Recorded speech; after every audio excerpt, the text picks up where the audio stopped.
Following summer floods, there's more water in Australia's largest river network than there's been in a long time. But more was promised. The next drought is around the corner. A 2012 plan setting out how water across the Murray-Darling Basin system should be shared is falling drastically short.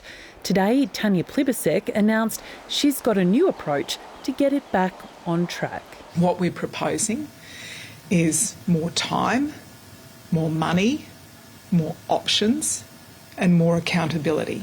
Today's agreement allows for more time for water-saving projects to be completed, new projects to be considered, and most controversially, for water buybacks to be used to return more water to the environment.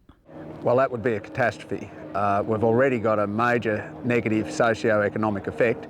A 2018 deal signed by the Basin states agreed buybacks couldn't be used because of the social and economic hit to regional communities. We don't want to see buybacks used for water recovery. Now New South Wales has joined other Basin states backing the Plibersek proposal, leaving Victoria out in the cold. Getting the new approach through the federal parliament won't be easy. The coalition wants more time but not buybacks. The Greens want buybacks without delays. We need to make sure that this parliament gets a guarantee that things will change. What Tanya Plibersek today has done has torn up Labor's own water policy and now said that they can buy back the 450 gigalitres. That will decimate rural communities. Ensuring there's always another bend in the river. With Labor governments wall-to-wall across the basin, you'd be forgiven for thinking that political consensus might come easily. But with water politics, geography trumps political allegiances.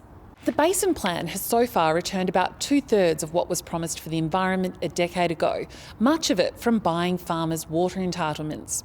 But there's still a shortfall that's roughly the equivalent of a Sydney harbour's worth of water. That Tanya Plibersek needs to extend the plan's deadline isn't a surprise. What will shock some is the use of buybacks, which could cost billions of dollars. New South Wales may not like buybacks, but has fallen into line, knowing Tanya Plibersek holds the purse strings and the hundreds of millions it needs to complete its obligations. For now, Victoria remains opposed.